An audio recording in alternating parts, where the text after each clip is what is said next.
Welcome to हरियाली education hubs friend. आज हम संधि का अगला भाग देखेंगे। इससे पहले हमने संधि का पहला भाग देख लिया है। उसके अंदर मैंने संधि क्या होती है, संधि के कितने भाग होते हैं, कितने भेद होते हैं, उसके अंदर हमारे स्वर संधि के कितने भेद होते हैं, ये पूरी डिटेल में बताया है। स्वर संधि को ये भेद क्यों बोल रहा हूँ मैं, क्योंकि हमारे सिलेबस में स्वर संधि ही दी है और स्वर संधि के अंतर्गत भी हमारे हमारे केवल उसके चार भाग ही दिए हैं, हमारे चार प्रकार की। हमारे अगर स्वर संधि की बात करें ना, हमारी दीर्घ गुण वृद्धि यण अयादि हमारे 5 प्रकार की संधि होती है, उसमें से भी हमारे दीर्घ गुण वृद्धि यण ही हमारे सिलेबस में दिया है, तो हम उनको ही देखेंगे। इससे पहले हमने इंट्रोडक्शन देख लिया। आज हम दीर्घ संधि से स्टार्ट करेंगे, एक एक को लेकर हम डिटेल में देखने वाले हैं आप संधि को, है ना। तो दीर्घ संधि को देखते हैं। चलिए, तो थोड़ा सा डीप में जाऊंगा। मैं चाहता हूं कि आप लोग कितने ही फ्रेशर हों, आप लोग कितना ही किसी को बिल्कुल नहीं आता हो, जीरो एकदम नील बट्टा सन्नाटा हो, तो मैं चाह रहा हूं कि बिल्कुल मतलब किसी भी हालत में आप लोगों को संधि आ जाए और ऐसी कोई मतलब ऐसा कोई कारण ना रहे कि जिससे कि आपको संधि ना आए। तो मैं थोड़ा सा डीप में जाने की कोशिश करूंगा, चीजों को छोटी छोटी चीजों को तोड़ के आप लोगों को सिखाऊंगा, तो आप लोग बोर मत होना अगर वीडियो थोड़ी सी लंबी हो जाएगी तो। ठीक है, तो स्टार्ट कर लेते हैं हमारे। देखिए, अगर हम बात कर लेना, वैसे तो मैंने ये कल बता दिया है, आप लोग प्लेलिस्ट में जाना, वहां पर सारी चीजें मैंने एकदम डिटेल में बताई हुई है कल भी। अगर मैं थोड़ा सा फिर भी ब्रीफिंग कर देता हूँ, संधि का मतलब क्या होता है। देखिए, इसकी डेफिनेशन भी लगभग यही होती है। देखिए, संधि का मतलब क्या होता है ना, दो समीपवर्ती वर्ण जब आपस में जुड़ रहे होते हैं ना, आपस में मेल हो रहा होता है उनका, तो उनमें एक परिवर्तन होता है, एक विकार उत्पन्न होता है, एक चेंजिंग आती है, तो उसी को क्या हम संधि बोल रहे होते हैं। देखिए, कोई जब वर्ण मिल रहे होते हैं तो हूबहू तो बन नहीं रहे होते, उनमें कुछ ना कुछ परिवर्तन आता है, कुछ ना कुछ परिवर्तन आता है, तो उस परिवर्तन को ही संधि बोल रहे होते हैं। अब मैं बार बार बोलूंगा, शब्द बोलूंगा, वर्ण बोलूंगा, अक्षर बोलूंगा, तो इनमें आप लोगों को कंफ्यूजन नहीं होना चाहिए। मैंने जब वर्णमाला बताई थी, आप लोग जाना वहां पर, वर्णमाला में ये चीज पूरी डिटेल में मैंने आप लोगों को एकदम क्लियर की है। एक बार मैं थोड़ा सा फिर से बता देता हूँ, लेकिन वर्णमाला में जाना वहां मैंने एकदम क्लियर की है चीजें। देखिए, अगर मैं शब्द की बात करूँ ना, सपोज मैं बोलूं यहाँ पर शब्द में सपोज यहाँ पर एक भानु लिख देता हूँ, ये हमारा क्या है, शब्द है। भानु लिखा मैंने, ये शब्द है। तो इस भानु में, ये शब्द में भानु हमारा कितना है, एक शब्द है। अगर मैं इसमें कितने अक्षर हैं बोलूं, तो इसमें अक्षर कितने हो जाएंगे हमारे, अक्षर इसमें दो हो जाएंगे। दो कौन कौन से, एक भा और प्लस एक नु। ठीक है, अगर मैं इसमें बात करूं कि हमारे वर्ण कितने हैं, तो इसमें वर्ण हो जाएंगे हमारे कितने, चार वर्ण हो जाएंगे। अब चार वर्ण कौन कौन से हैं, अगर मैं भानु को तोड़ूं तो इसमें क्या हो जाएगा, आधा भ प्लस आ से मिलकर क्या बन जाएगा हमारा भा। ठीक है, फिर उसके बाद हमारा प्लस नौ, नू को तोड़ेंगे, नू कैसे टूटेगा, आधा नौ प्लस बड़ा ऊ। ठीक है, तो हमारे कितने हो गए इसमें, चार हमारे क्या हो गए, वर्ण हो गए, एक दो तीन चार। ठीक, इस चीज को ध्यान रखना। अभी हम तोड़ेंगे संधि, तो यही चीज हमारी काम आ रही होगी। मैंने क्या बोला परिभाषा में, अगर आप लोगों ने ध्यान से सुना होगा तो मैंने क्या बोला, दो समीपवर्ती वर्णों के, मैंने दो शब्दों के नहीं बोला। ठीक है, मैंने शब्द नहीं बोला। ठीक है, दो समीपवर्ती वर्णों के बोला, बहुत बड़ा अंतर आ जाएगा, फिर वहां पर समझ में नहीं आएगा। ये छोटी छोटी चीजें होती हैं, लेकिन ये बारीक चीज होती है, इनसे समझ में नहीं आता। मैं आपको एकदम ही ऐसा चाह रहा हूँ कि कोई वजह ना रहे कि आपको संधि ना आए, इसलिए मैं इतना डीप में घुस के आप लोगों को बता रहा हूँ। ठीक है, तो मैंने क्या बोला, दो समीपवर्ती वर्णों के, तो दो समीपवर्ती वर्ण कौन होंगे, हम जैसे ये वर्ण है तो इनमें संधि हो रही होगी। ठीक है, अभी हम एग्जाम्पल से पूरा मतलब उसके उदाहरण से, एग्जाम्पल से पूरा समझ में आ जाएगा। ठीक है, आशा करता हूँ ये समझ में आया होगा। ध्यान रखना हमारा ये वाला, इसमें एक शब्द है, अक्षर दो हैं और वर्ण हमारे चार हैं, मैंने ये बता दिया आपको खोल के।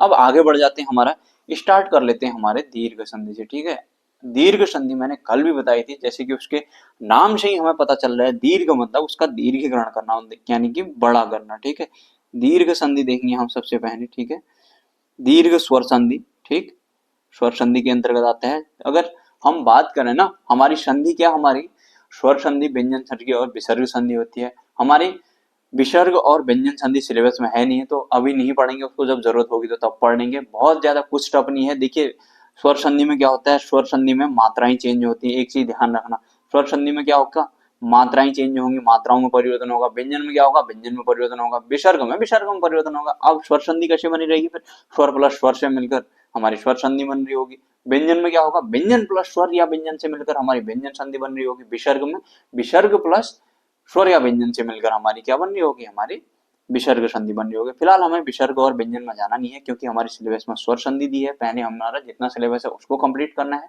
ठीक है। तो हमारा जो स्वर संधि है उसमें से भी हमारी स्वर संधि के 5 प्रकार होते हैं, मैंने बताया 5। हमारे दीर्घ गुण वृद्धि यण आयादी संधि, उसमें से भी हमारे दीर्घ गुण वृद्धि यण केवल 4 संधियां हमारे सिलेबस में है। तो एक एक को देखकर हम डिटेल में चलते हैं, खोल के इनको देखते हैं। अब दीर्घ संधि देख लीजिए।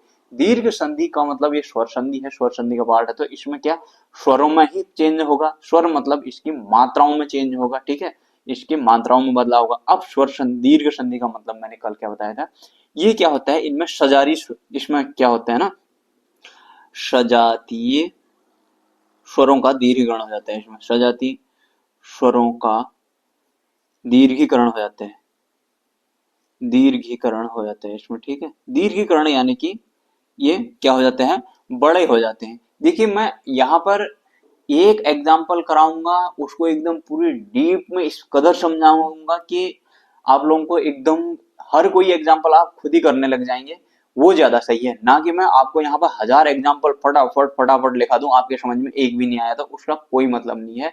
इसलिए मैं एक दो एग्जाम्पल कराऊंगा आपको, लेकिन उन एग्जाम्पल में जो उदाहरण है उन उदाहरणों में इस कदर खुदाई कर दूंगा कि आप लोग उसके बाद दूसरे वाले जो एग्जाम्पल होंगे उनमें खुद ब खुद आप लोग उनको मतलब सॉल्व कर लोगे, उन लोगों को खुद ही आप बता दोगे इसमें कौन सी संधि है करके, ठीक है। इसलिए आप लोग ये मत सोचना कि यार एक एग्जाम्पल, उतनी देर से एक एग्जाम्पल कराए, वो वाला माइंडसेट मत कराना, वो वाला माइंडसेट मत बनाना। मैं अब यहाँ पर 1000 एग्जाम्पल लिखा दूंगा, आपकी समझ में कुछ नहीं आएगा तो वो फिर क्या हो जाएगा, वो कॉपी पेस्ट करना हो जाएगा। अब मैं बुक में से देखूंगा किसी में से, जैसे ये एक दो मैंने एग्जाम्पल उठाए कहीं लूसेंट या कहीं से उठाए, मैंने उनको कॉपी पेस्ट करके दिखा दिया कि हमारा हाँ दीर्घ संधि ये है, इसका हमारा उदाहरण ये भानुदय हो गया, जैसे मैंने भानुदय इसका भानुदय हो गया, जैसे ऊ वाला बन जाएगा तो यहाँ पर, तो उसका कोई मतलब नहीं होगा, ठीक है। यहाँ पर अगर मैं एक एग्जाम्पल बताऊंगा उसमें इस कदर खुदाई कर दूंगा कि आपको एक एक चीज कॉन्सेप्ट समझ में आए, तो वो ज्यादा बेटर है ना। जैसे मैंने यहाँ पर आपको पहले ही बता दिया कि शब्द वर्ण और इसमें अक्षर में क्या अंतर है, ठीक है। तो अब स्टार्ट कर लेते हैं हमारा सजाती स्वरों का दीर्घीकरण। सजाती का मतलब क्या होता है, जो एक जात के होंगे, जैसे क्या हमारा ओ, ठीक है, या फिर ई वाले आ जाएंगे, ठीक, या फिर ऊ वाले आ जाएंगे, ठीक है। भले ही इनके भी फिर अलग अलग कंडीशन बन जाएंगी। अब इस वाली कंडीशन में कितने बन सकते हैं इनको देखते हैं। अब ओ वाली में कितनी कंडीशन बन सकती है, ठीक है, ओ वाली में कितनी कंडीशन बन सकती है। देखिए बनेगा क्या, हमेशा इनका दीर्घ वाला बनेगा। दीर्घ मतलब क्या होगा, ओ वाले का दीर्घ क्या होगा, आ होगा, हमेशा आ बनेगा। और इसका क्या, हमेशा बड़ी ई बनेगी। और इसका क्या, हमेशा बड़ा ऊ बनेगा, ठीक है। चाहे कोई सी भी कंडीशन आ रही हो, कोई सा भी पैटर्न बनना हो, बनेगा क्या, हमेशा बड़ा वाला, ठीक है। तो यहाँ पर क्या होगा, ओ प्लस ओ भी आ बन रहा होगा, और यहाँ पर फिर मैं ओ प्लस आ कर दूं, फिर भी हमारा आ बनेगा। अगर मैं फिर उसके बाद आ प्लस ओ कर दूं, इसको उल्टा कर दिया मैंने, आ प्लस ओ, फिर भी आ बन रहा होगा। अगर मैं आ प्लस आ कर दूं, फिर भी क्या, आ बन रहा होगा, ठीक है, वही आ बन रहा होगा, ठीक।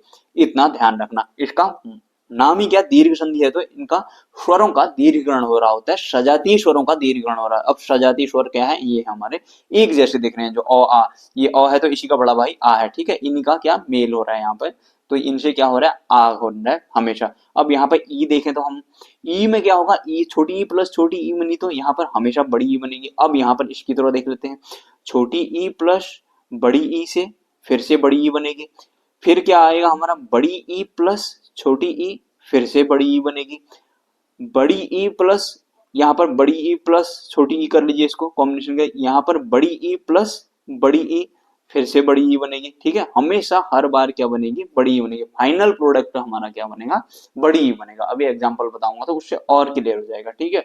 देखिए ओ यहाँ पर ई, ठीक है, छोटी ई छोटी ई, छोटी ई बड़ी ई, बड़ी ई छोटी ई, फिर बड़ी ई बड़ी ई, ठीक है। इस प्रकार ऊ का बनेगा हमारा छोटा ऊ छोटा ऊ बड़ा ऊ बनेगा, ठीक है। हर बार बड़ा ऊ ही बनेगा, मतलब हर बार बड़ा ही बनेगा, मतलब हर बार दीर्घ रूप ही बनेगा उसका।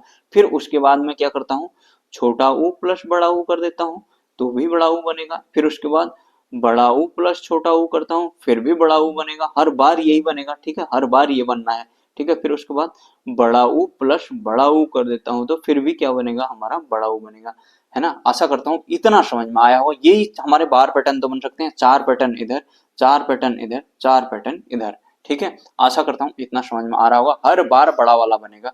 देखिए हर बार आ बन रहा होगा इस वाले पैटर्न में, यहाँ पर बड़ी बन रही होगी, यहाँ पर बड़ा ऊ बन रहा होगा, ठीक है। ये इस प्रकार बड़ा ऊ बन रहा होगा। अगर मैं यहाँ पर इनके बराबर लिख दूं तो यहाँ पर आ बन रहा होगा हर बार, आ, ठीक है, आ। इस प्रकार यहाँ भी बड़ी ई बड़ी ई बड़ी ई बड़ी ई बन रही होगी, ठीक है। अब हम देख लेते हैं इनके एग्जाम्पलों को भी मैं एकदम खोल के बताने वाला हूँ आप लोगों को। कोई ऐसी वजह नहीं छोड़ूंगा आप लोगों के जिससे कि आप लोग कोई ऐसा बोले कि यार मेरी संधि समझ में नहीं आई। अगर संधि समझ में आ गई तो हिंदी में बहुत कुछ आ जाएगा आप लोगों को, ठीक है। अगर संधि ही समझ में नहीं आएगा तो फिर तो बहुत दिक्कत हो जाती है यार, ठीक है। अब हम जैसे एक एग्जाम्पल ले लेते हैं, एक एग्जाम्पल कौन सा ले लें, एक एग्जाम्पल ले लेते हैं ओ प्लस ओ वाला लिख लेते हैं, जैसे हमने कल भी लिया था उसी को ले लेते हैं, ओ प्लस ओ वाला, ठीक है। ओ प्लस ओ बराबर क्या बन जा रहा है हमारा, यहाँ पर ओ प्लस ओ बराबर आ बन जा रहा है। तो हमने कल लिया था मतानुसार, मतानुसार लिया था हम, इसको देते हैं मतानुसार, कल भी यही लिया था शायद, ठीक है, मतानुसार। अब मैंने क्या बोला ध्यान से देखना, ठीक है। मैंने क्या बोला कि जो समीपवर्ती वर्ण होते हैं, समीपवर्ती वर्णों में जो विकार जो उनमें चेंज होता है, जो परिवर्तन होता है, उसी क्या बोलते हैं हम, संधि बोलते हैं। अब समीपवर्ती वर्ण क्या है हमारे, समीपवर्ती वर्ण जो होंगे जिनमें संधि हो रही होगी। अब संधि किसमें होती है, मैंने बोला कि इनके शब्द के जो शब्द होता है उसके आदि अंत के जो वर्ण होते हैं क्या होता है, उसी में हमारी संधि हो रही होती है। अगर हम इसको तोड़ेंगे ना तो पहले शब्द का अंतिम वर्ण और बाद वाले शब्द का पहला शब्द हमारा आदि अंत बोलते हैं जिसको। जैसे मतानुसार को मैं तोड़ूंगा मत प्लस अनुसार, मत प्लस अनुसार, ठीक है। तो मैंने क्या बोला कि पहले शब्द का अंतिम वर्ण और दूसरे शब्द का पहला वर्ण, ठीक है, इसको आदि अंत करके बोलते हैं, ठीक है। ये अंत हो गया, ये आदि हो गया, ठीक। इनमें संधि होती है हमारी। अब देखिए इनमें क्या करना है, अब हमें सिर्फ इससे मतलब है, सिर्फ संधि होगी इसमें, इसमें संधि होगी तो, और ये ज्यों का त्यों रहेगा।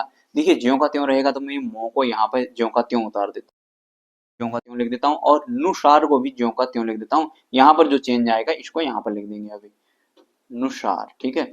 इस नुसार को मैंने ऐसे ही उठाया यहाँ रख दिया, इस नुसार को मैंने यहाँ रख दिया, और इस मोह को भी यहाँ से उठा के यहाँ रख दिया ज्यों का त्यों। अब इन दोनों के बीच में चेंज हो रहा है, जो चेंज होके जो आएगा, जो संधि बन के अनुसार बनेगा उसको हम यहाँ पर बीच में फिट कर देंगे फिर। अब देखिए, अब देखते हैं इसमें हमारा आधा तो, ये तो है जो, ये पूरा तो कैसे टूट जाएगा हमारा, आधा तो प्लस ओ में टूट जाएगा, ठीक है।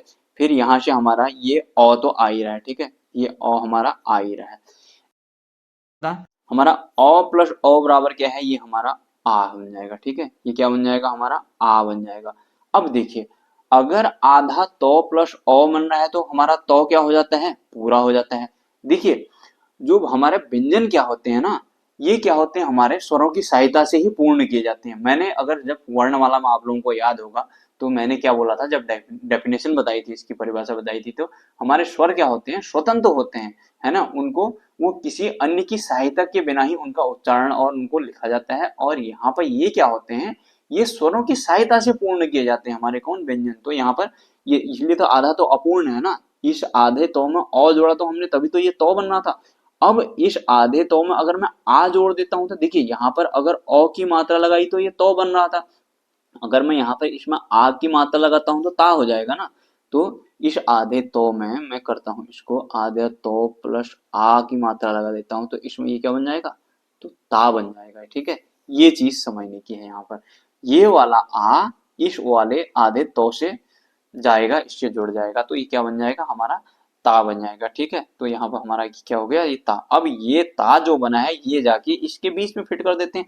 अब ये और इसके बीच में यही तो है, इन दोनों का जो फाइनल प्रोडक्ट आया है हमारा, ये फाइनल प्रोडक्ट हमारे पास ता ही तो आया है, ये ता को हम यहाँ पर जोड़ देते हैं, ये बन गया ना मतानुसार। यही मतानुसार, ये सेम यही बन गया ना। आशा करता हूँ इतना समझ में आया होगा। ओ प्लस ओ वाला एग्जाम्पल हमने एक ये वाला कॉम्बिनेशन देख लिया, ठीक है। अब हम एक इससे ई से उठा लेते हैं, ठीक है। आप इनमें आप खुद अप्लाई करना, चीजें आ जाएंगी, ठीक है। फिर वीडियो बहुत ही लंबा हो जाएगा अगर मैं इनमें इनके बार के बारों में अप्लाई करूंगा। तो मैं एक ई वाला बता देता हूँ आप लोगों को, है ना, एक ई वाला और बता देता हूँ, फिर अपने आप ही हो जाएंगी आपको चीजें। ये चीजें तोड़नी आनी चाहिए ना। जैसे मैं एक ई प्लस ई बता देता हूँ, ठीक है। जैसे हम ले लेते हैं छोटी ई प्लस छोटी ई वाला एक एग्जाम्पल, तो क्या हो जाएगा, हर बार में क्या होना है, दीर्घ संधि है तो बड़ी ई होना है। अब इसका एग्जाम्पल ले लेते हैं एक, इसका एग्जाम्पल अतीव ले लेते हैं। अगर अतीव को तोड़ेंगे तो क्या हो जाएगा, अति प्लस इव, क्योंकि यहाँ भी छोटी ई है, यहाँ भी छोटी ई है, तो अति प्लस यहाँ भी छोटी ई इव आएगा। ठीक है, तो ये क्या होता है, हमारा अतीव होता है, अतीव। ठीक है, ये छोटी ई ये वाली छोटी ई आकर इस छोटी ई को बड़ी ई बना देगी। ये छोटी ई प्लस छोटी ई से बड़ी ई, तो ये तो में बड़ी ई की मात्रा लग जाएगी यहाँ पर। देखिए अब मैं इसको खोल देता हूँ, फिर से एक बार और बता देता हूँ। देखिए हमें क्या करना है, हमें संधि करनी है प्रथम के अंतिम वर्ण और बाद वाले के प्रथम वर्ण में। तो इसका मतलब दो समीपवर्ती वर्ण बोल रहा था जो, ओहो दिख नहीं रहा ना, दो समीपवर्ती वर्ण बोल रहा था जो, इसका मतलब दो समीपवर्ती वर्ण ये हो गए हमारे। ठीक है, दो समीपवर्ती वर्ण का मतलब ये हो गया, तो अब इनमें संधि होगी। तो ये हम अ को ऐसे के, इसको मैं ज्यों का त्यों यहाँ उठा के रख देता हूँ, और इस व को भी ज्यों का त्यों उठा के यहाँ रख देता हूँ। ठीक है, अब हमें संधि क्या करनी है, इन दोनों में करनी है। तो देखिए ये क्या है, ती को कैसे लिखूंगा मैं, आधा तो प्लस छोटी ई लिखूंगा, है ना, और ये छोटी ई यहाँ से आएगी, तो ये छोटी ई प्लस छोटी ई क्या बन जाएगी, हमारी बड़ी ई बन जाएगी। अब जब आधा तो प्लस छोटी ई क्या बन रही है, हमारी ती बन रही है, छोटी ती बन रही है, तो अगर मैं इस आधा तो में बड़ी ई लगाऊंगा तो क्या हो जाएगा, यही बड़ी ई की मात्रा लग जाएगी, इसमें ती बन जाएगी। ठीक, तो यहाँ पर हमारा क्या हो जाएगा, इन दोनों का संग, इन दोनों के मेल से क्या हो जाएगा, ये बड़ी ती बन जाएगी। अब मैं क्या करूंगा, इन दोनों के बीच में और ये अ और वो के बीच में, ये अ और वो के बीच में क्या है, इन दोनों से जो मिलकर आएगा वो बनेगा, इनका रिजल्टेंट जो होगा, इनका रिजल्टेंट क्या है, इनका फाइनल प्रोडक्ट ती बन रहा है। तो अ को मैंने ऐसे लिखा है यहाँ पर, और इस वो को भी ऐसे यहाँ पर लिखा है। अब इन दोनों के बीच में क्या आ जाएगा, ती आ जाएगा ये, तो ये क्या हो जाएगा, अतीव। ठीक है, ये यही अतीव, ऐसा सेम इधर आ गया। आशा करता हूँ इतना समझ में आ गया होगा। एक एग्जाम्पल अब ऊ वाले से ले लेते हैं। ठीक है, तो फिर तो मैं सोचता हूँ कि समझ में आ ही जाएगा, नहीं आएगा फिर भी मुझे बताना, मुझे कमेंट करना, फिर दोबारा इसको रिपीट करूंगा। संधि आना बहुत जरूरी है। देखिए मैं जिन चीजों में जोर करता हूँ उन चीजें कहीं न कहीं आप लोग देखना पीवाईक्यू में वो चीजें आएंगी, और संधि हो गया, वर्णमाला हो गई, ये तो ग्रामर के बेस है यार, ये नहीं आएंगे फिर कुछ भी समझ में नहीं आएगा। ठीक है, फिर तो बहुत दिक्कत हो जाती है। जैसे अब ऊ वाला ले लेते हैं हम, जैसे अभी तक छोटा ऊ ही ले रहे हैं हर बार, अब हम ले लेते हैं एक छोटा ऊ और बड़ा ऊ का कॉम्बिनेशन ले लेता हूँ इस बार में। देखिए इस बार छोटा ऊ प्लस बड़ा ऊ का कॉम्बिनेशन ले लेते हैं। ठीक है, तो ये बनना क्या है, हमेशा बनना तो वही बड़ा ऊ ही है।